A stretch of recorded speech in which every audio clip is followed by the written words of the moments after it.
Bismillahirrahmanirrahim. Assalamualaikum warahmatullahi wabarakatuh. Waalaikumsalam warahmatullahi wabarakatuh. Alhamdulillahirabbil alamin wassalatu wassalamu ala sayyidina Muhammadin wa ala alihi wa ashabihi ajma'in wa ba'du. Bapak-bapak, ibu-ibu, saudara-saudari sekalian yang berbahagia, alhamdulillah hari ini kita melanjutkan kajian kita tentang kitab Tafsir Jalalain. Bismillahirrahmanirrahim. Alladzina atainahumul kitaba ya'rifunahu kama ya'rifuna abna'ahum wa inna fariqam minhum la yaktumunal haqqa wa hum ya'lamun. Orang-orang yang diberikan kitab kepada mereka itu tahu tentang Nabi Muhammad sallallahu alaihi wasallam kama ya'rifuna abna'ahum, sebagaimana mereka mengetahui anak-anak mereka, bina'tihi bi kutubihim, karena sifat-sifat yang sudah dijelaskan dalam kitab-kitab mereka. Qala Ibnu Salam mengatakan, laqad araftuhu khina ra'aituhu kama arifu ibni wa ma'rifati li Muhammad asyad. Ada seorang tokoh dari alumni atau dari agama sebelumnya, dia mengatakan, sungguh aku telah tahu tentang dia ketika aku melihatnya, sebagaimana aku mengetahui anakku, dan pengetahuanku tentang Muhammad itu lebih dalam daripada anakku. Jadi Nabi Muhammad itu sebenarnya sudah cetowelo-welo digambarkan dalam kitab-kitab sebelumnya. Ciri-cirinya Pak ya, mungkin kalau namanya bisa jadi tidak disebutkan. Kalau di Indonesia mungkin kita sering suka dengan istilah-istilah apa bahasanya yang sering biasanya kalau mau pemilu itu muncul biasanya Satrio Piningit lah, apalah gitu ya. Nanti ciri-cirinya begini, ciri-cirinya begitu ya. Tetapi kadang-kadang ketika sudah hadir itu terjadi anomali, bahasa kerennya begitu ya. Jadi sebenarnya orang-orang agama-agama sebelumnya yang mempelajari kitabnya ya, itu pada dasarnya tahu kalau Muhammad itu memang sesuai dengan ciri-ciri yang disebutkan. Bahkan yang mendeklar bahwa Nabi Muhammad itu nabi juga orang-orang yang ahli kitab sebelumnya Pak. Makanya kan konsep nabi ini sudah ada sebelum Islam ada. Soalnya kalau konsep nabi ini baru di dalam Islam agak susah Pak. Berarti baru konsep nabi. Maka konsep nabi itu sudah ada sejak zaman Bani Israel. Ciri nabi itu begini. Nah, nanti nabi terakhir itu juga sudah diinformasikan lebih awal. Tetapi ketika pas datang ya, itu kadang-kadang mereka kok gitu ya maksudnya ya. Jadi kadang-kadang ibarat kata seperti itulah. Misalnya kan seperti itu. Kalau kita misalnya Pak, misalnya ini yang belum nikah misalnya ada orang misalnya ngasih tahu nanti jodohmu itu begini. Nah kadang-kadang imajinasi saat diberikan gambaran di awal itu kadang-kadang tidak sama dengan realita yang di saat terjadinya itu. Bisa jadi lebih cantik atau lebih buruk. Padahal imajinasinya mungkin hidungnya kok lubangnya 2 misalnya ya. Nah, misalnya ya. Makanya sebenarnya atau kadang-kadang mereka sebenarnya mengakui cuman kok lebih hebat dari saya misalkan. Kadang-kadang seperti itu. Jadi orang-orang ahli kitab nanti Bapak Ibu kalau zaman sekarang itu saking mudahnya kita akses informasi, itu kita bisa kok cari di dalam internet itu ciri-ciri Nabi Muhammad dalam kitab-kitab sebelumnya. Nah dulu itu kebanyakan Kebanyakan itu sebagian orang dari mereka itu tidak menyampaikan itu kepada publik. Karena dulu informasi itu tertutup Pak. Jadi informasi kitab suci itu dulu tertutup. Kitab yang paling terbuka itu sebenarnya Quran. Siapa saja boleh mencoba memahaminya. Tapi kalau kitab-kitab yang lain itu kayak ada kamu siapa misalkan gitu ya. Jadi kayak itu orang lain itu nggak boleh memahami kitabnya secara kalau sekarang. Makanya dulu informasi yang tidak menurut mereka tidak menguntungkan, maka di-keep, jadi dirahasiakan. Tetapi kalau zaman sekarang ini kan zaman terbuka. Ketika zaman terbuka seperti ini, maka ya otomatis nanti orang itu akan kalau mau mempelajari akan ketemu semua. Makanya Quran ini dari dulu terbuka, nggak pernah ada yang ditutup-tutupi. Siapa yang nutupin Quran? Nggak ada. Tapi kitab-kitab yang lain kadang-kadang terjadilah hal-hal seperti itu. Tidak pernah disampaikan, tidak pernah didarus seperti ini, tidak pernah di ngaji dari A sampai Z.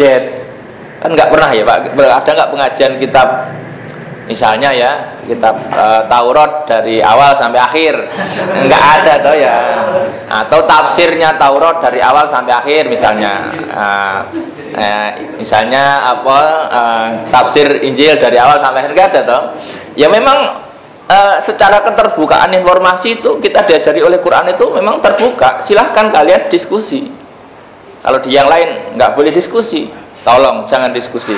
Kalau di sini diskusilah. Semakin Anda berpikir maka akan semakin kuat keimanannya kalau dalam Islam.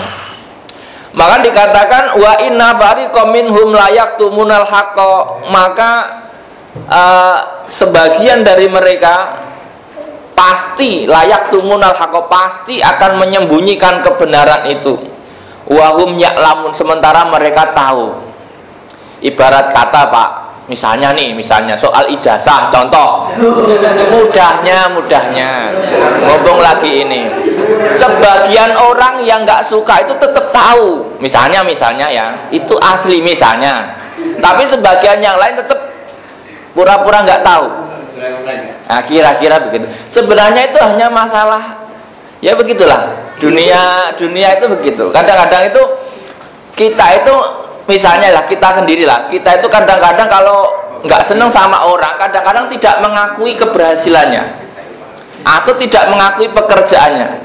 Apa begini? Padahal sebenarnya dia tahu, sebenarnya dalam hati itu kita mengakui, dia itu hebat dalam hal ini.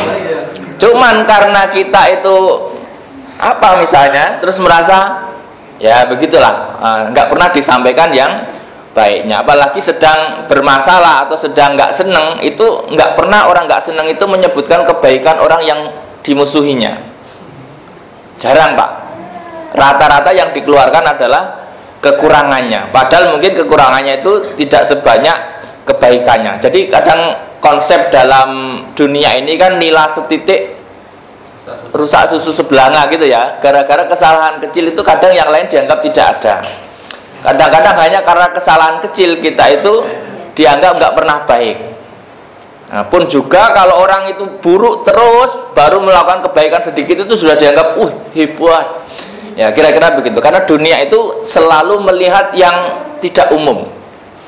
Ya makanya Bapak Ibu kalau misalkan jarang salah sedikit itu kayaknya salah besar. Tapi kalau jarang baik sedikit itu kayak baik besar.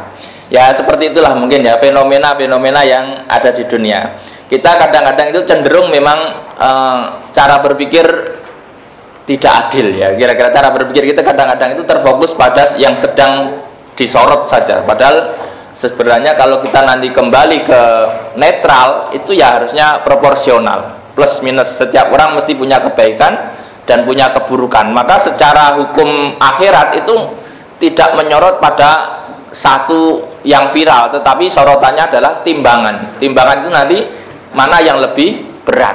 Makanya misalnya Bapak Ibu kalau misalkan merasa nggak banyak amalnya, yang penting amalnya lebih banyak sedikit daripada keburukannya. Paling tidak 51% dibanding 49% Pak. Insya Allah masih selamat. Nah, kan kira ya, pokoknya begitu. Jadi kalau memang nggak bisa 100% baik, ya paling nggak 51%. Nah, tapi kalau ada nggak sih orang 100%? Enggak ada lah, kira-kira begitu. Saya yakin orang 100% baik itu enggak ada, 100% buruk itu ya enggak ada. Ya minimal, tapi jangan sampai 50-50 banget. Kalau 50-50 banget itu Bapak nanti menjadi orang-orang yang tidak masuk neraka, tidak masuk surga. Nanggung. Lihat neraka nangis, lihat surga itu ngiler. Kan kira-kira begitu ya. Jadi, jangan ya, mending yang masuk surga saja. Al-haqqu min rabbika, al-haqqu min rabbika dikatakan tadi apa wa inna bariqam minhum la yaktumunal haqqa, sebagian dari mereka pasti akan menyembunyikan kebenaran, yaitu sifat-sifat yang sudah dijelaskan dalam kitab mereka. Wahum ya'lamun, sementara mereka itu sebenarnya sudah tahu ada di dalam kitab itu. Al-haqqu min rabbika, kebenaran atau yang hak itu dari Tuhanmu, kata Allah.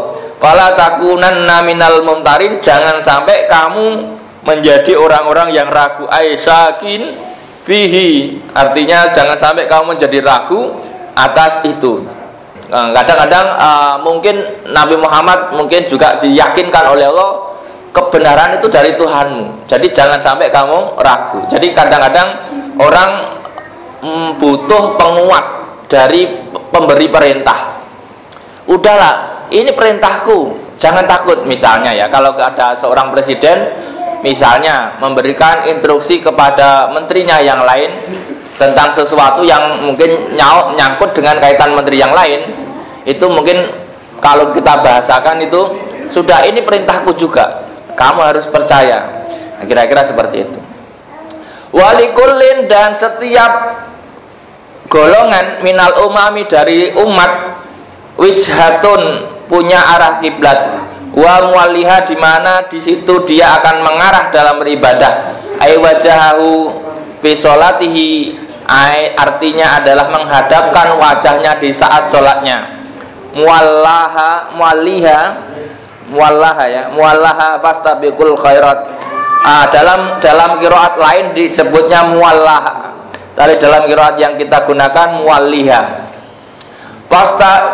Fastabiqul khairat, maka berlomba-lombalah dalam kebajikan. Ai badiru, bersegeralah ila taati, kepada taat, wa qubuliha, dan menerimanya. Aina ma takunu ya'ti bikumullahu jami'ah, di mana saja kamu berada, maka Allah akan menghadirkan kamu di hari kiamat. Yajma'akum yaumal kiamat, fayujazikum bi'amalikum, lalu dibalas amal-amal kalian. Innallaha ala kulli syai'in qadir, sesungguhnya Allah terhadap segala sesuatu maha mampu ya. Setiap umat itu punya kiblat. Makanya Bapak Ibu, setiap umat itu punya kiblat. Kiblatnya Nabi Ibrahim itu ke Mekah, ke Ka'bah. Lalu ke kiblatnya Nabi Musa ke Baitul Maqdis. Kiblatnya Nabi Isa masih ke Baitul Maqdis. Lalu kemudian kiblatnya Nabi Muhammad asalnya ke Baitul Maqdis, lalu pindah ke Masjidil Haram. Nah, jadi sebenarnya ini penegasan ketika tadi kiblat sudah dipindah. Itu kan mungkin takutnya umat-umat Islam yang baru-baru itu mulai agak bimbang, atau bahasa ininya galau. Ini sebenarnya kiblat itu yang mana? Kok kita berubah-ubah, kan Tuhan kita satu, kok kiblatnya berbeda-beda? Maka kemudian dijelaskan di sini dalam firman Allah, walikulli wijhatin, setiap kaum, setiap umat itu punya kiblatnya masing-masing untuk sholat.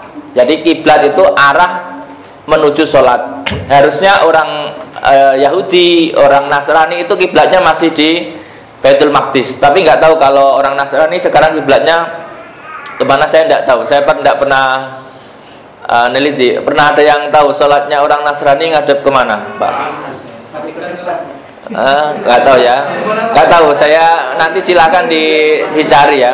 Kalau orang Yahudi masih menghadap ke tembok ratapan ya, ke apa namanya bahasa itu, Baitul Maqdis kan, ke Baitul Maqdis ya, memang ke arah situ ya. Kalau orang Islam kan sudah dipindah ke arah Masjidil Haram ya, Masjidil Haram. Jadi Masjidil Haram sebagaimana saya sampaikan sebelumnya, kiblatnya orang-orang yang di dalam masjid adalah Ka'bah. Kiblatnya orang yang di luar masjid adalah Masjidil Haram. Kiblatnya orang yang di luar Mekah adalah Mekah. Jadi Masjidil Haram itu dalam Al-Quran ini nanti akan bermakna tiga ya. Ada nanti istilahnya dalam misalnya kasus Isra Mi'raj, yang dimaksud Masjidil Haram itu ya sekitar Masjidil Haram. Kalau yang di sini Masjidil Haram di ayat yang sebelumnya ini adalah maksudnya adalah Ka'bah dan sebagainya ya. Nanti ada maksudnya. Kadang-kadang disebutkan luasnya, tapi yang dimaksud adalah intinya gitu. Walikullin tadi ya, mau muwaliha fastabiqul khairat, artinya fastabiqul khairat itu silahkan berlomba-lomba. Artinya semua punya kiblatnya masing-masing, silahkan berlomba-lomba. Artinya ya kalau memang nggak mau ngikutin ini silahkan berlomba-lomba. Aina matakunu ya'ti bikumullah, kamu kemana saja itu ujung-ujungnya nanti kembalinya kepada Allah.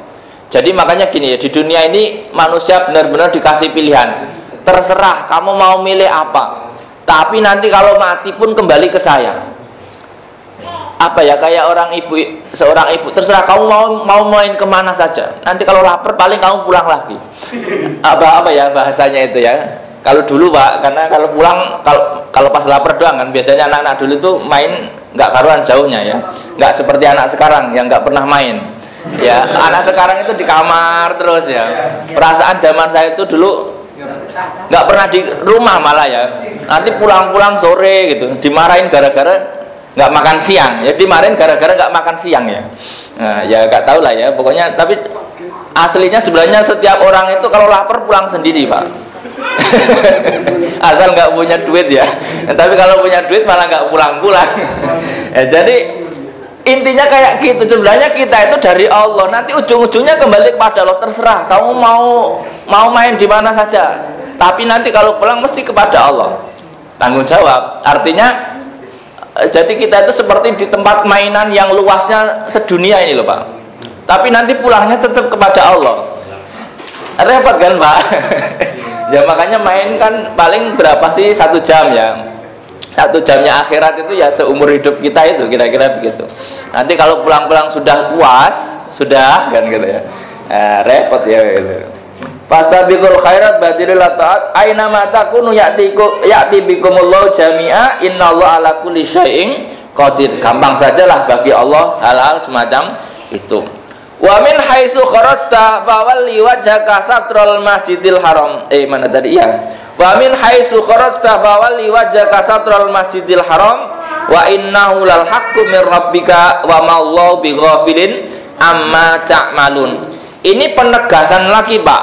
Dan kemana saja kamu keluar untuk bepergian, fawalli wajhaka satrul masjidil haram, maka hadapkanlah wajahmu ke arah masjidil haram saat sholat.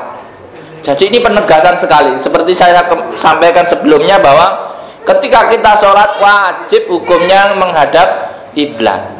Karena ayatnya sudah kuat sekali dan dikuatkan. Jadi jangan sampai sholat itu terus ngadep seenaknya sendiri. Kan Tuhan tidak di sana. Ya enggak gitu, kan diperintahnya di sana. Bukan masalah Anda itu sholat tidak disuruh menghadap Tuhan, tetapi disuruh menghadap satu titik yang mudah bagi Anda. Nah kalau Anda disuruh menghadap Tuhan ya kacau balau Pak, ke atas, ke bawah. Nah, ya nanti kacau. Kan semua arah adalah punyanya Allah. Ya tapi kalau Allah sudah menentukan, Anda jangan ikut-ikut menentukan. Kira-kira begitu. Biarlah yang ditentukan Allah saja. Kalau disuruh ngadep Ka'bah ya sudah ngadep ke sana. Lah misalnya ada orang misalkan kalau misalnya dengan konsep bumi yang bulat, misalnya lokasinya itu titiknya itu berbalikan dengan Ka'bah, dia harus menghadap kemana? Bebas Pak. Tapi kayaknya tidak ada laut Pak. Kayaknya di baliknya, kalau versi bumi bulat itu di baliknya Mekah itu kayaknya laut kayaknya. Jadi mungkin kemungkinan nggak ada lah orang yang sholatnya itu punya arah 360 derajat, ngarah kemana saja bisa kan gitu. Enggak ya. Lalu Indonesia kan bisa juga menghadap kebalikannya dari arah barat ke utara sedikit, misalkan ngadap ke timur. Ya harusnya cari yang lebih dekat Pak. Google aja nyarikan jalan yang lebih dekat Pak. Kenapa Bapak cari yang lebih jauh kan gitu ya. Ya kira-kira begitu ya logikanya. Nanti jangan kebanyakan inilah punya inisiatif terus balik arah gitu ya. Jangan Pak ya. Jadi cari yang dekat ya. Karena urutannya begitu. Kemudian wa min haitsu kharasta fawalli wajhaka satrul masjidil haram wa innahu lal haqqu, sesungguhnya kiblat itu adalah benar ya. Mir rabbika, dari Tuhanmu, wa ma Allahu bighafilin amma ta'malun, dan sama sekali ya Allah tidak akan lupa atas apa yang kalian lakukan ya, sebagaimana yang lain. Artinya dalam kondisi apapun ya, dalam safar, dalam tidak safar itu nanti dicatat. Artinya sholatmu itu tetap dicatat, maka Allah tidak akan lupa sama sekali. Wa min haitsu kharajta fawalli wajhaka satrul masjidil haram wa haitsu ma kuntum fawallu wujuhakum satrah. Dikuatkan lagi.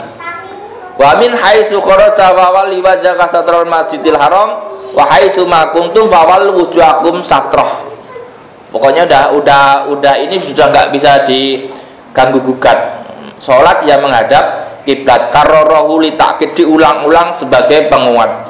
Li alla yakuna linnas, agar tidak ada bagi manusia, yang dimaksud adalah orang Yahudi al musyrikin, alaikum hujjatun, tidak ada alasan bagi orang-orang Yahudi dan musyrik di sana. Ai mujadalah pitawali ila ghairihi litatanafa apa nih litan tafia mujadalakum min qaulil yahud yashhadu dinana wa yatba'u qiblatana qaulul musyrikin yuda'i millata Ibrahim wa yukhalif qiblatahu. Jadi ini sebenarnya adalah penguat kepada Nabi Muhammad untuk menghadapi fitnahan dari kaum musyrikin dan kaum Yahudi. Di Madinah itu Nabi itu difitnah gini oleh orang musyrik. Nabi difitnah gini, katanya agama Ibrahim, kiblatnya ikut Israel, misalnya gitu ya. Lah orang Bani Israel bilangnya, katanya agama keren, kiblatnya ikut-ikutan. Jadi ada dua yang menghina, Pak. Belum dilaporkan Polda ini. Jadi pencemaran nama baik. Jadi seperti itu, Pak, dihina dua kubu. Satu dari orang-orang musyrik. Katanya kamu ngaku-ngaku agama Ibrahim. Kok kiblatnya ke sana?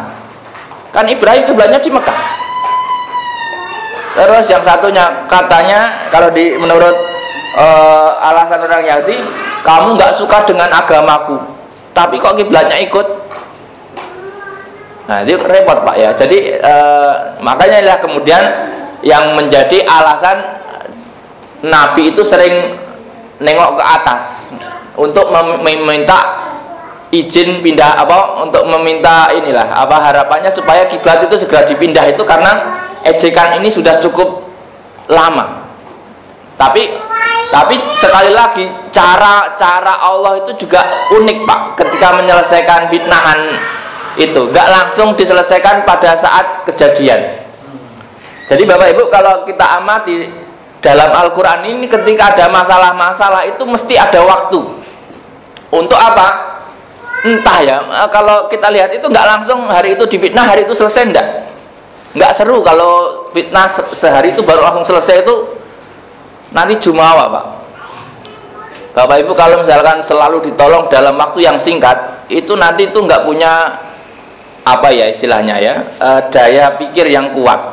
Makanya kadang-kadang kalau fitnahan itu kadang-kadang butuh waktu untuk dijalani sedikit lah, supaya ada pelajarannya. Makanya di sini kemudian kalau di ayat sebelumnya kan qad naro taqalluba wajhika bisama falan waliyannaka qiblatan tardoha fawalli wajhaka satr. Itu sebenarnya kalau dari nada kata itu kelihatannya itu sudah cukup lama. Rasul sering ke atas nengok, artinya nengok Jibril kapan turun, ini keputusannya gimana. Kalau sekarang ya mungkin nunggu siapa ya keputusan itu ya, nonton TV lah, ini apa nih keputusannya nih misalnya. Sekarang cari kemenangan, nunggu misalnya ya hilal ya. Tapi ya sekarang udah nggak terlalu gitu ya. Kalau dulu itu karena Nabi nggak mungkin memutuskan sendiri soal kiblat ini, makanya nunggu, tengok nuwali wajhaka, kira-kira seperti itu. Wa min haitsu qarasta bawali wajhaka satrul masjidil haram wa haitsu ma kuntum bawallu wujuhakum satrah, kemana saja kamu harus menghadap ke sana. Li alla yakuna linnasi hujjatun li alla yakuna linnasi alaikum hujjah. Terus ilal ladina dzalamu minhum, kecuali orang-orang yang dolim di antara mereka, fa innahum yaquluna ma tahawala ilayya ila mailan ila dini abai wal istisna mutasun dan sebagainya. Wal makna la yakunu li ahadin alaikum kalam ila kalami haula wala tahsyauhum, maka jangan takut kepada mereka ya, wahsyauni dan takutlah kepadaku, wali utimma nikmati alaikum, agar kami sempurnakan nikmatku kepada kalian, bil hidayah ila ma'alimi dinikum, ila ma'alimi dinikum, untuk mendapatkan hidayah kepada tanda-tanda agamamu, wala'allakum tahtadun, dan semoga kalian mendapat petunjuk. Jadi awal pemindahan kiblat ini mungkin cukup luar biasa, Pak. Sebagai seorang pemimpin, Anda bisa bayangkan mesti ada riak-riak, apa bahasanya ya, ada inilah, secara, kalau misalkan secara politik itu kan agak goyang, Pak, ya. Dimanapun kalian ketika ada perubahan yang luar biasa itu mesti akan goyang. Nah, kadang-kadang ketika goyang ini pemimpin ikut goyang secara kekuatan. Nah, maka kadang-kadang di sini kalau di ayat ini Allah terus-terusan kemudian menguatkan supaya nggak goyang, udah pede saja. Bisa Bapak bayangkan untuk mencari sahabat Nabi itu kan effortnya habis-habisan, Pak. Untuk nyari teman itu effortnya habis-habisan. Giliran sudah punya teman, suruh memporak-porandakan untuk memastikan siapa teman beneran dan siapa yang bukan beneran. Itu kan ya luar biasa, Pak. Makanya dikuatkan supaya apa? Supaya nggak ada perbedaan. Kalau nggak dikuatkan, nanti separuh menghadap ke Baitul Maqdis, separuh menghadap ke Mekah, tambah kacau balau, Pak. Makanya ketika kita sudah memutuskan pindah arah, maka harus dipastikan semua pindah arah.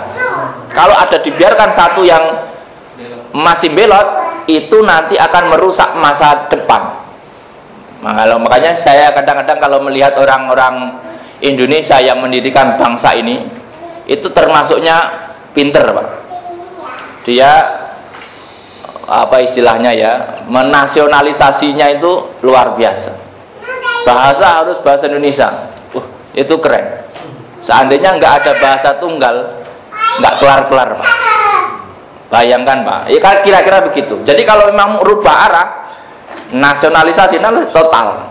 Makanya kemudian saya pikir, oh, orang-orang dulu itu hebat sekali. Dia sudah punya rencana jangka panjang. Ya, jadi supaya Indonesia ini akur bagaimana?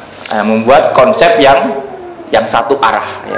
Seandainya dibiarkan setiap daerah dengan bahasanya masing-masing, ya kita bisa repot ini pakai menerjemah kalau harus ngaji kan, senegara kan repot.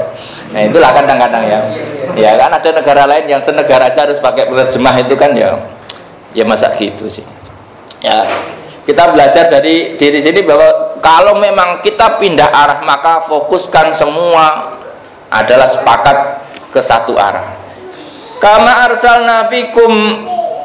arsalna sebagaimana kami kirim kepada kalian, itmaman ka itmamihi bi irsalina, kama arsalna bikum rasulam minkum, sebagaimana kami utus nabi-nabi kepada kalian, rasulam minkum, dari rasul-rasul dari kalian sendiri ya, Muhammad sallallahu alaihi wasallam, yatlu alaikum ayatina, yang membacakan kepada kalian Al-Qur'an ya, wa yuzakkikum, dan membersihkan kalian minasyirki, dari syirik, wa yu'allimukum, dan mengajarkan kepada kalian Alkitab yaitu Al-Qur'an, wal hikmata, dan hikmah, ma fihi minal ahkam, hikmah ya dari hukum-hukum, wa yu'allimukum ma lam takunu ta'lamun, dan mengajarkan apa yang sebelumnya kamu tidak tahu.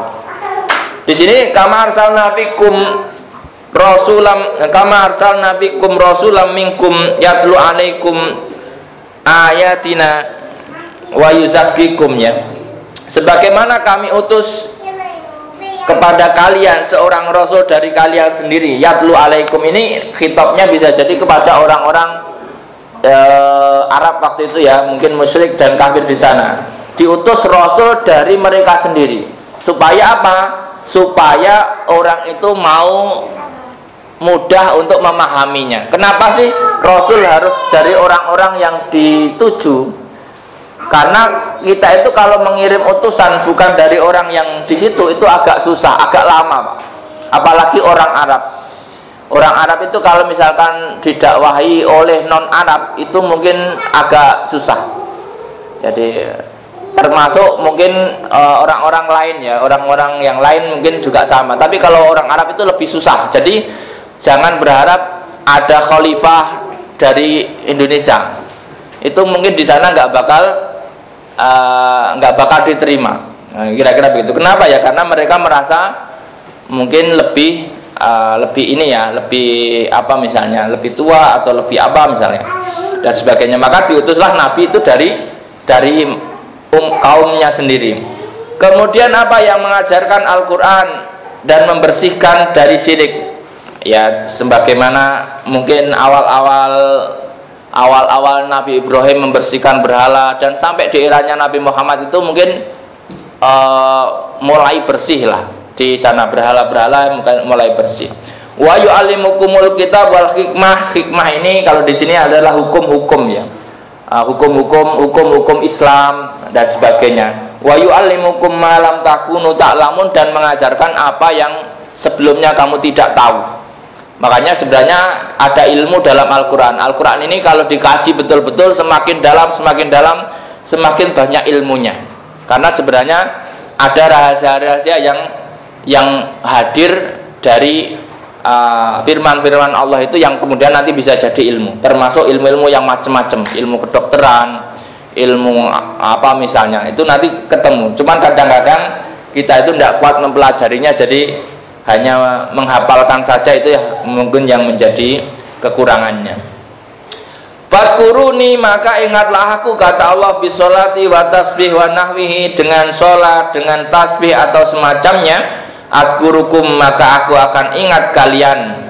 Ai ujazikum babil hadis anilah mandakaroni fi nafsihi dakartuhu fi nafsi. Barang siapa mengingatku dalam hatinya, maka aku akan mengingatnya dalam hatinya. Wa man dakaroni bil mala'i dakartuhu bi mala'i khairim min mala'ihi. Barang siapa menyebutku di dalam kelompoknya, maka aku akan menyebutnya di dalam kelompok yang lebih baik daripada kelompoknya itu. Jadi ini sebenarnya pelajaran zikir, Pak. Orang itu kalau mau mengingat Allah akan diingat Allah, itu fix 100%. Makanya kalau Bapak Ibu pengen selalu diingat Allah, ya Bapak harus selalu ingat Allah. Jadi enaknya gitu. Bapak kalau ingat Allah, Allah ingat Bapak. Makanya kalau orang sering zikir itu doanya kadang nggak sempat terucap sudah terkabul. Tapi ngeri-ngeri sedap ya, Pak. Makanya ya, maksudnya hati-hati, kadang-kadang harus latihan kuat hati. Kuat hati itu jangan hatinya nyeletak-nyeletuk iseng, itu berat, Pak. Bapak cobalah. Bapak itu pernah nggak ya hatinya dikondisikan soleh, gitu bisa nggak kira-kira ya? Hati loh ya, Pak. Kalau mulut kan mungkin masih bisa ditutup ya. Hati itu kadang-kadang liar, Pak. Liarnya luar biasa. Kalau nggak susah. Pikiran itu sama, Pak.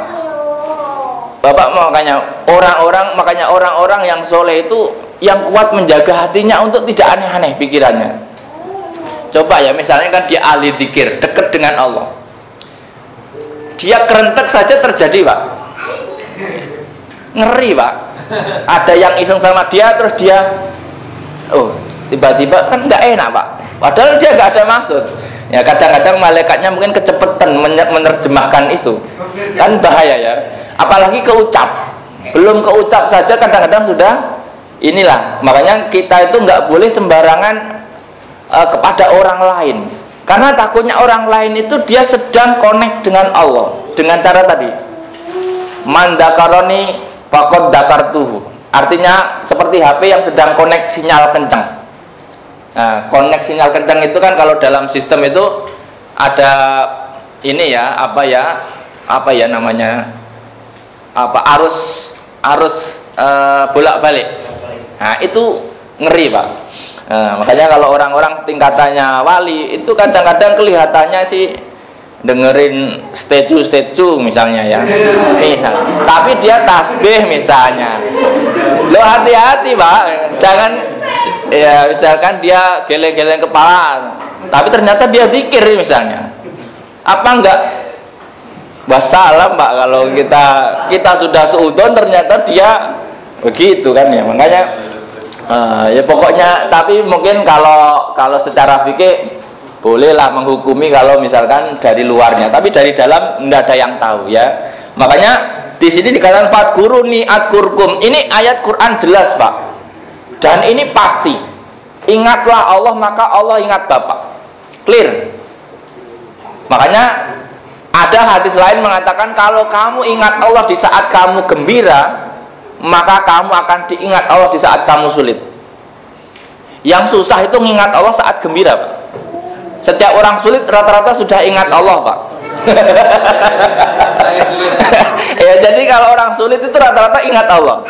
Tapi kalau orang gembira, makanya kalau Bapak Ibu gembira ingatlah Allah. Ya apalah, bismillah Kak, saya traktir misalnya. Itu bagian dari ingat Allah. Misalnya ya, atau pas lagi senang-senangnya itu langsung dzikir wiridan misalnya ya, nggak apa-apa. Atau sholatnya banyak misalnya. Waskuruli, dan bersyukurlah kepadaku ai nikmati bitoah wala takfurun, dan jangan kalian kufur dengan maksiat. Artinya perintah Allah ini simpel, fadkuruni adkurkum waskuruli wala takfurun. Ingat Allah dan bersyukur. Jadi makanya kalau dikonsepkan itu bagaimana menuju kebahagiaan, itu kuncinya di sini, ingat Allah dan bersyukur. Alhamdulillah masih hidup. Ya, syukur. Alhamdulillah bisa nafas dengan baik. Alhamdulillah bisa kentut misalnya. Enggak, misalnya ya. Soal misalnya kalau sakit habis berapa? Kalau dan sebagainya. Kalau kita mau bersyukur, insya Allah nanti itu akan ditambahkan. Ya ayyuhalladzina amanu, wahai orang-orang yang beriman, ista'inu, minta tolonglah kalian semua atas akhirat nanti, alal akhirah, bisabri, dengan sabar, ala to'ah, dengan sabar menjalankan ketaatan. Artinya gini, kalau kamu pengen ditolong di akhirat nanti, maka sabarlah dalam ketaatan. Sabarlah dalam ketaatan. Artinya taat itu berat, Pak, maka butuh sabar. Wassalah, dan dengan sholat khoswa bidzikir ya, khususnya dengan zikir, litakaruriha, karena terulang-ulangnya ya, wa adumiha, dan besarnya, innallaha ma'as sabirin, maka sesungguhnya pertolongan Allah itu menyertai orang-orang yang sabar. Jadi kalau bahasa Jawanya itu sabar itu telaten. Jadi telaten dalam menjalankan ibadah. Ibadah itu disabari saja. Soalnya kalau kita ibadah tidak sabar, akhirnya ibadah itu formalitas. Makanya ibadah itu sabar, sholat ya tenang, nggak usah terlalu terburu-buru. Panas ya dinikmati, dingin ya dikemuli, ya kira-kira begitu. Jadi hidup itu pokoknya jangan dikeluhkan. Kalau nggak enak ya disabari, kalau enak disyukuri. Itu Pak, mengeluh itu udahlah, pura-pura nggak ada keluhan itu. Ya pokoknya kalau ada keluhan ya bilang saja mungkin kita harus bersabar. Ya don ya misalnya. Wala taqulu lima yuqtalu fi sabilillahi amwat, dan janganlah kalian berkata kepada orang-orang yang terbunuh di jalan Allah itu sebagai amwat, mayit. Bal ahya, akan tetapi mereka itu hidup. Walakil latasurun, akan tetapi kalian tidak merasakan. Orang-orang yang mati di jalan Allah, di jalan Allah ini banyak ya Pak, termasuk orang yang mati berjihad perang karena Allah, orang yang mati berjihad karena mencari ilmu, orang yang mati berjihad karena mencari rezeki untuk keluarganya. Kira-kira seperti itu ya, macam-macamnya ya. Wala taqulu lima yuqtalu fi sabilillahi amat. Orang-orang yang memang semua kegiatannya diniatkan untuk Allah, ketika dia mati maka matinya itu sebenarnya dia tidak mati. tetapi dia hidup. Akan tetapi orang-orang seperti kita yang sekarang masih seperti ini itu tidak menyadarinya.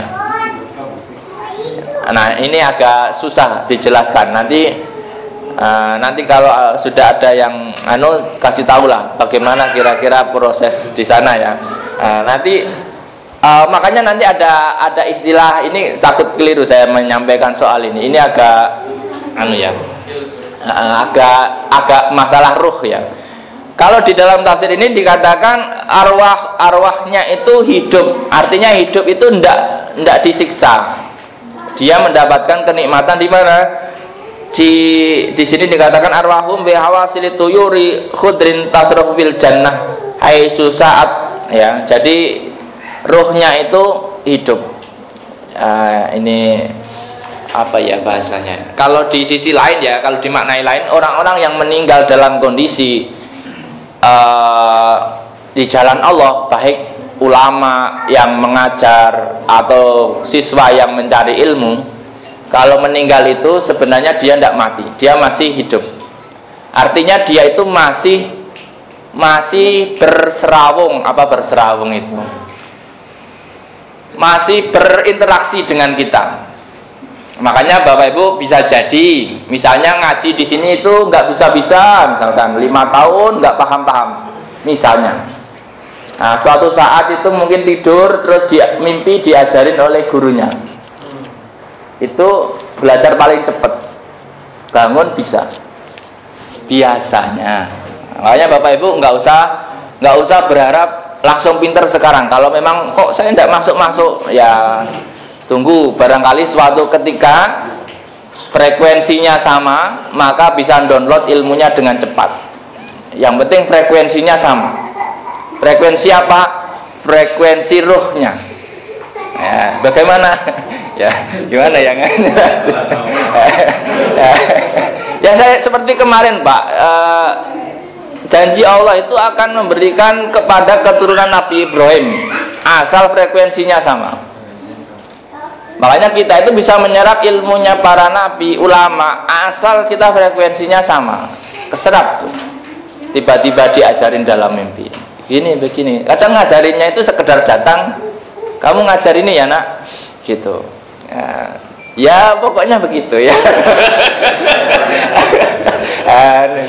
Bapak Ibu pernah nggak sih kira-kira, saya takutnya keliru ya ngomongnya. Jadi ada orang-orang itu yang kelihatannya dia sekolahnya mah nggak pernah bagus lah, sekolah nggak favorit gitu ya. Tetapi kadang-kadang ketika dia sudah mengajar itu mengalir saja idenya. Karena orang mengajar itu kadang-kadang kalau nggak punya bahan juga pusing Pak. Tapi ada orang yang nggak punya bahan tapi jalan gitu ya. Dan itu kadang-kadang hidayah Allah bagi orang-orang yang mengajar. Kadang-kadang itu dihadirkan ilmu-ilmu yang sebelumnya dia sendiri tidak tahu.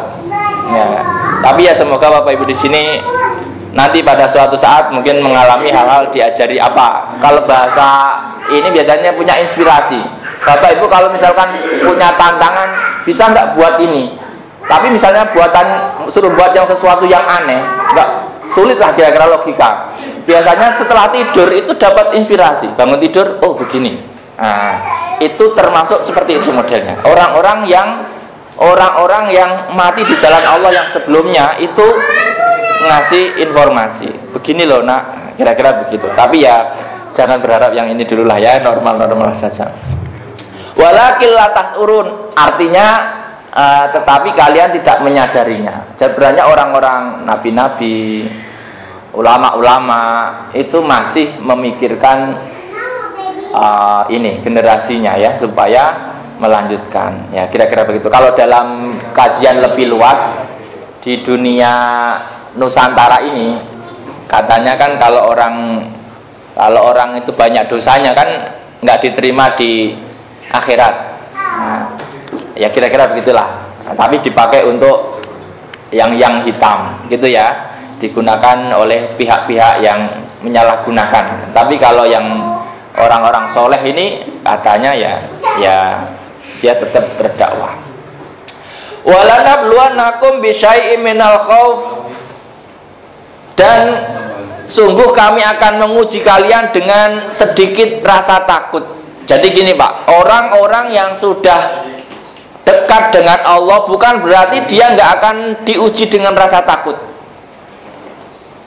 Akan diuji tetapi sedikit.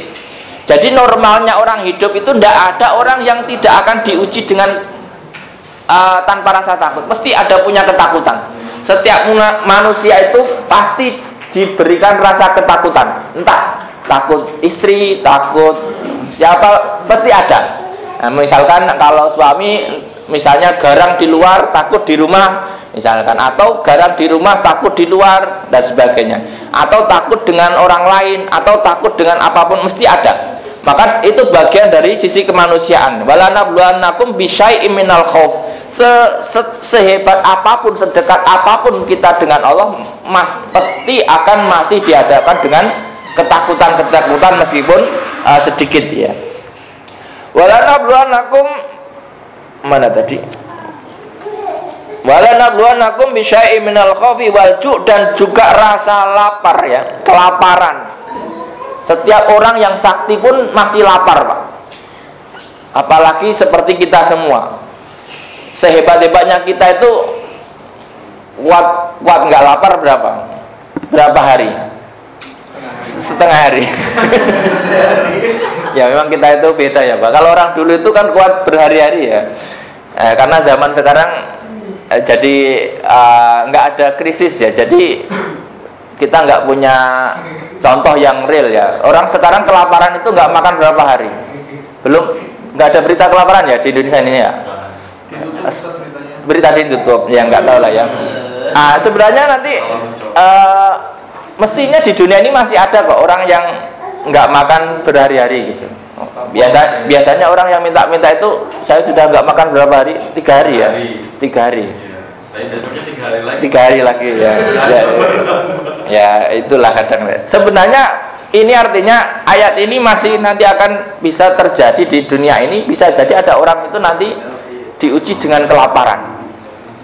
Ya wallahu alam ya. Tapi naudzubillah, semoga ndak zaman kita lah, terserah zaman yang lain mungkin ya. Wa naqsi minal amwal, dan hilangnya harta. Setiap orang itu mesti akan mengalami kehilangan hartanya. Terserah sedikit atau banyak, itu mesti akan dialami. Pernah kelaparan, Bapak Ibu di sini ada yang pernah kelaparan? Maksudnya kelaparan itu sampai ngiritnya itu luar biasa Pak, makan sehari sekali gitu. Pernah ya? Berarti kan itu bagian dari hidup Pak. Jadi bagian dari hidup ya. Pernah kehilangan uang Bapak Ibu? Pernah. Oh, ini sudah pasti ya. Kayaknya nggak bisa lepas ya. Setiap orang itu, siapa sih hidup yang nggak pernah kehilangan uang? Baik hilangnya formal atau non formal. Formal itu diminjam uang nggak balik itu loh Pak maksudnya. Jadi setiap orang itu rata-rata mengalami kehilangan uang secara formal dan non formal. Kalau formal itu minjem tapi nggak balik. Kalau non formal itu memang hilang ya, memang hilang jatuh atau kemana kan gitu ya. Jadi nanti pada istilah saya kehilangan uang secara formal ya, formalnya ketipu atau kebujuk sama opo gitu ya, dan sebagainya. Wasamarot, dan buah-buahan akan terjadi juga. Setiap orang itu kekurangan buah-buahan, atau bahasa kerennya mungkin apa disebutnya, kurang vitamin, stunting ya. Di sini ya, bil hawaij litahmirunakum badangtur atas birun amla wabasyiris sabirin, dan berikanlah kabar gembira terhadap orang-orang yang sabar. Jadi di dunia ini nggak bakal semuanya terus baik-baik saja, itu nggak bakal. Mesti ada kejadian-kejadian pandemi, misalnya krisis pangan, perang, itu akan terjadi Pak, mau nggak mau. Makanya jangan berharap dunia ini begini terus, enggak. Makanya kita itu harus selalu waspada, harus sesekali latihan apa? Latihan sabar. Kalau misalkan naudzubillah, misalkan ada perang nuklir misalnya, terus setiap orang nggak boleh keluar dari rumahnya gara-gara takut kena radiasi nuklir misalnya. Ya itu mesti Bapak Ibu yang biasanya kerjanya di luar kan stres. Nah, itu kadang-kadang kita sebenarnya sudah mengalami masa pandemi yang cukup melatih kita sabar harusnya ya. Maka harus kita jadikan bahwa orang yang sabar itu nanti akan dibalas oleh Allah, yaitu surga. Alladzina idza asabathum musibah, mereka adalah kunci dari orang yang disebut sabar adalah ketika orang itu kena musibah maka dia mengucapkan apa? Inna lillahi wa inna ilaihi rajiun. Makanya dikatakan alladzina idza asabathum musibah qalu inna lillahi wa inna ilaihi rajiun. Dalam tafsir dikatakan inna lillahi, sesungguhnya bagi Allah malakan wa abidan yaf'alu bina ma yasha, punya malaikat dan hamba-hamba yang melakukan apa saja ya. Wa inna ilaihi rajiun, dan kepadaku kata Allah kembali fil akhirah fa yujazina. Wa bil hadis manis tarja indal musibah ajrahullahu biha wa khlufillah alaihi khaira. Barang siapa yang melakukan istirja itu tadi mengucapkan innalillah ketika tertimpa musibah, maka Allah akan memberikan pahala di dalamnya dan Allah mengganti yang lebih baik. Makanya kita itu kalau sedang kehilangan apapun dianjurkan mengucapkan innalillah, kehilangan apapun ya, termasuk yang kecil-kecil ya. Wa bihi anna misbahun nabi sallallahu alaihi wasallam tufi'a pastarja'a faqalat Aisyah innama hada misbah faqala kullu ma asa al mu'min fa huwa musibah. Rasulullah sallallahu alaihi wasallam pernah mengalami mati lampu. Terus Rasul itu innalillah. Kata Aisyah, ini cuma lampu ya Rasul. Nah, kata Rasul, segala sesuatu yang menyakiti orang mukmin atau segala sesuatu yang mengganggu hati orang mukmin itu adalah musibah. Maka kita diajarkan beristirja tadi. Misalnya kesandung innalillah. Misalnya begitu, dibudayakan. Tapi mungkin di Indonesia ini seperti yang pernah kita sampaikan ya, innalillah itu artinya segala sesuatu itu punyanya Allah ya, makanya harus dikembalikan kepada Allah. Tapi kesannya kalau di Indonesia innalillah itu sakral ya, sakaratul maut misalnya ya innalillah. Padahal innalillah itu ya untuk menetralisir agar kita sadar bahwa itu semuanya adalah kepunyaan Allah. Ulaika alaihim shalawatum mir rabbihim wa rahmah, mereka itulah yang mendapatkan makfirah ya, mir rabbihim dari Tuhan mereka, wa rahmah dan nikmat, wa ulaika humul muhtadun, dan mereka itu orang-orang yang mendapat petunjuk ya. Orang-orang kalau sudah terbiasa beristirja, makanya nanti kalau kita bisa memahami itu, insya Allah kita semakin sadar dan semakin mendapat hidayah ya, akhirnya ampunannya semakin banyak.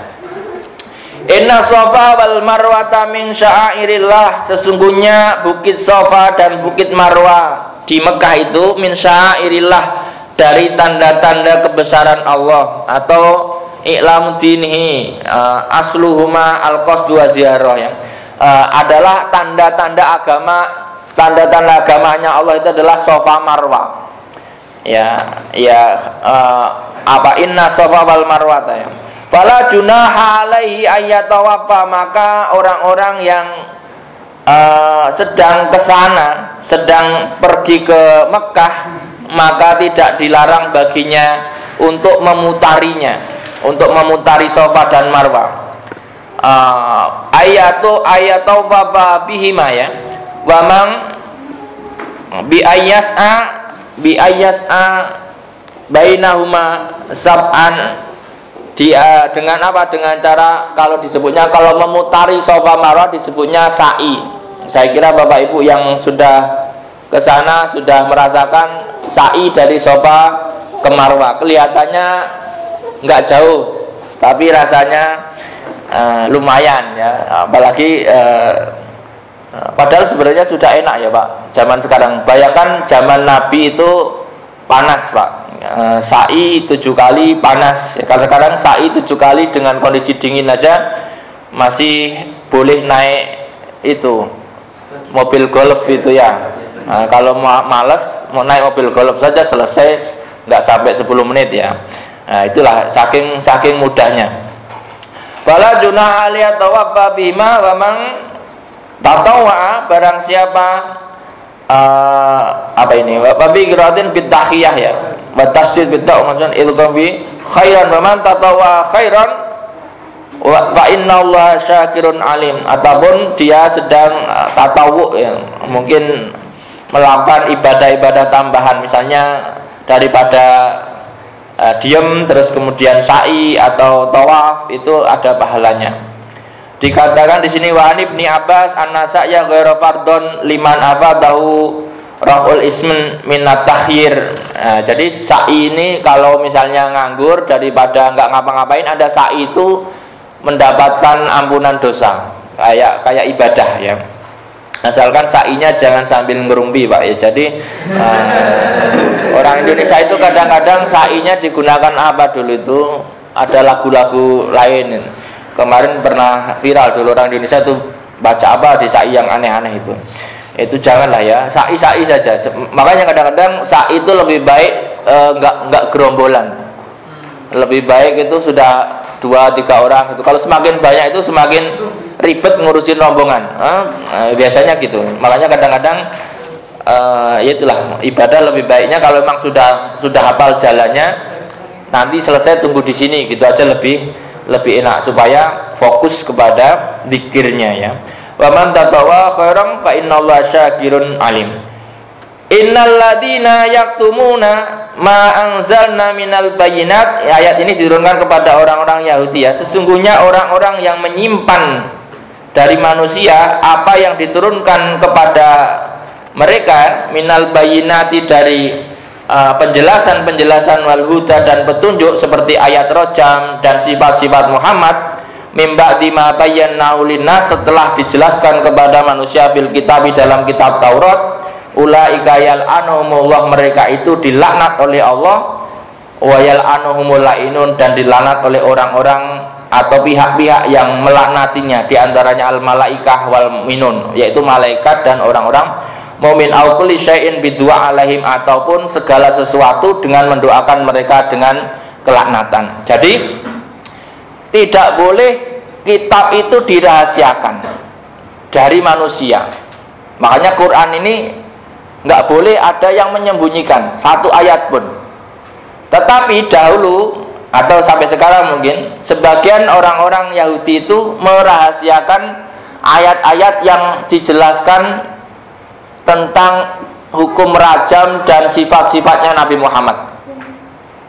Nah, hukum rajam itu apa? Hukum rajam itu hukum yang digunakan untuk menghukum pelaku zina muhson. Zina muhson itu apa? Zina yang dilakukan oleh orang yang sudah pernah menikah, maka hukumannya adalah rajam.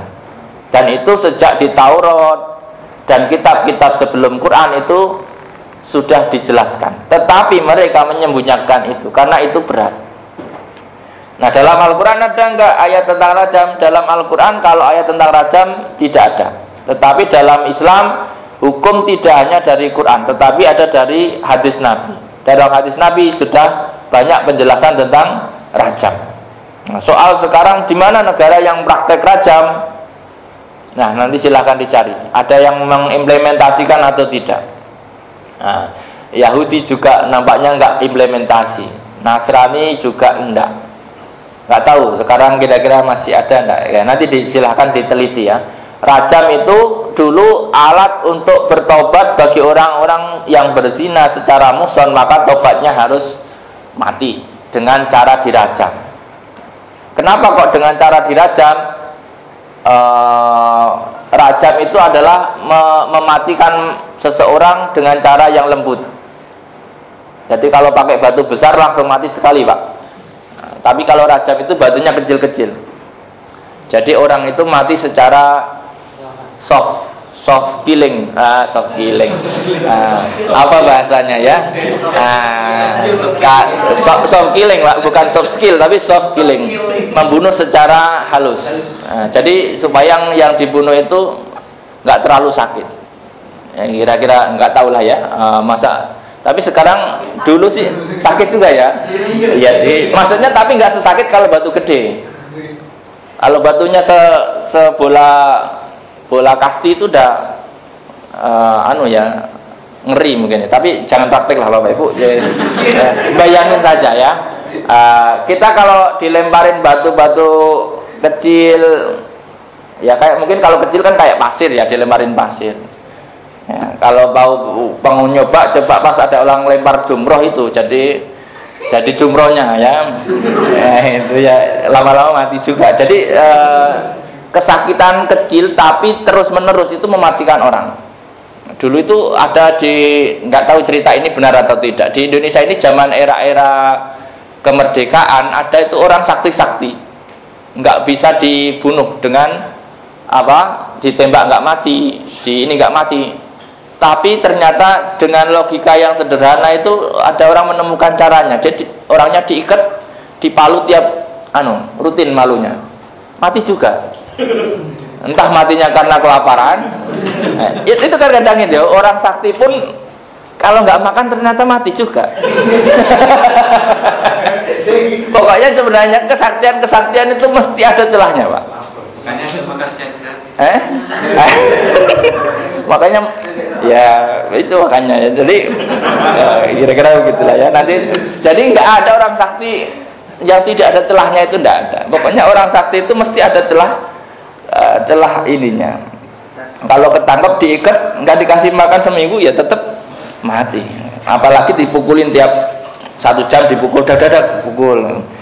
Ada orang itu ditempelin nggak apa-apa Pak. Pernah ketemu nggak orang yang ditempelin, dikeroyok terus biasa saja? Saya pernah dapat videonya itu, tapi bukan orang baik ya, maksudnya orang lagi beberapa rumah orang ketangkep dipukulin orang itu biasa, nggak ada apa, saking saktinya. Makanya. Tapi itu kalau nggak dikasih makan ya mati juga Pak, diikat. Jadi ya itulah ya. Innal ladzina yaktumuna ma anzalna minal bayyinati wal huda min ba'di ma bayyanahu lin-nasi bil kitab ulaika yal'anuhumullahu wa yal'anuhumul la'inun. Ilal ladzina tabu, kecuali orang-orang yang bertobat. Illalladzina tabu, kecuali orang-orang yang bertobat ya. Wa aslahu, dan memperbaiki perbuatan mereka. Wa bayyanu, dan menjelaskan apa yang disimpan oleh mereka. Fa ulaika atubu alaihim, maka orang-orang itu aku tobati, aku maafkan, kata Allah. Wa ana tawwabur rahim, dan aku, kata Allah, adalah zat yang maha memberikan pengampunan dan maha rahim, maha welas asih kepada orang-orang yang mukmin. Artinya gini, orang itu kalau habis melakukan kesalahan segeralah bertobat, karena Allah itu maha menerima tobat. Jadi orang itu kalau sudah mau bertobat artinya Allah menerima tobatnya. Innal ladzina kafaru, sesungguhnya orang-orang kafir, wa matu, dan mati, wahum kufar, dalam keadaan kafir, ulaika alaihim laknatullah, maka bagi mereka adalah laknatnya Allah, wal malaikah, dan malaikat, wan nasi, dan manusia ajmain semuanya. Hum mustahiquna dzalika fid dunya wal akhirah, mereka itu layak mendapatkan laknat di dunia dan di akhirat. Wan nasi, dan manusia, kila amun wa kila al mu'minun ya. Ada yang mengatakan ini umum, ada yang mengatakan ini nas ini adalah orang-orang mukmin. Khalidina fiha, maka abadi mereka di dalam kelaknatan itu. Laknat ini bisa juga diartikan neraka ya. La yukhaffafu anhum, tidak diringankan dari mereka al-adab, tidak diringankan bagi mereka adabnya. Walahum yungdorun, dan tidak akan direspon dan tidak akan dilihat mereka di akhirat nanti, artinya akan dicuekin di akhirat. Jadi kadang-kadang orang itu yang kafir nanti di akhirat itu dia ngomong apapun nggak ditangkepin. ngomong ke panitia itu nggak direspon. Ini berat panitia akhirat ya Pak ya. Tolong itu cuek. Jadi orang itu nanti kalau sudah kelasnya kafir itu sudah nggak dianggap ada. Ngeri Pak kalau sudah. Kalau orang mukmin masih ada apa bro? Kan gitu paling enggak. Aku kok di neraka, tunggu ya. Kan masih direspon. Kalau nggak direspon sama sekali itu sakitnya tuh luar biasa Pak. Wa nazala lama qalu siflana rabbuk. Dan ayat selanjutnya turun atas permintaan orang-orang yang di situ ya. Coba sebutkan ciri-ciri Tuhanmu. Lalu Allah menurunkan wahyu. Wa ilahukum ilahu wahid, Tuhan kalian yang layak disembah adalah Tuhan yang esa. La nadir lahu bidatihi wala bisifatihi, la ilaha illahu ar-rahmanur rahim. Jadi ketika Nabi Muhammad ditanya, coba sebutkan Tuhanmu itu sifatnya kayak apa, maka kemudian Allah mengajari Nabi Muhammad, wa ilahukum ilahu wahid, la ilaha illahu ar-rahmanur rahim. Jadi Tuhan adalah Tuhan yang esa, Tuhan yang tidak terbentuk dari beberapa bagian ya. Tuhan yang utuh esa. La ilaha illallah, tidak ada Tuhan selain Dia. Ar-Rahman, zat yang banyak memberikan kasih sayang, dan Rahim, maha pengasih. Demikian Bapak Ibu, semoga ada manfaatnya pada kajian kita hari ini. Semoga kita semuanya menjadikan diri kita orang-orang yang semakin beriman dan bertawakal kepada Allah. Terima kasih. Hadanallahu wa iyyakum wa lakum minkum wallahu muwaffiq ila aqwamit thoriq. Wassalamualaikum warahmatullahi wabarakatuh. Waalaikumsalam warahmatullahi wabarakatuh.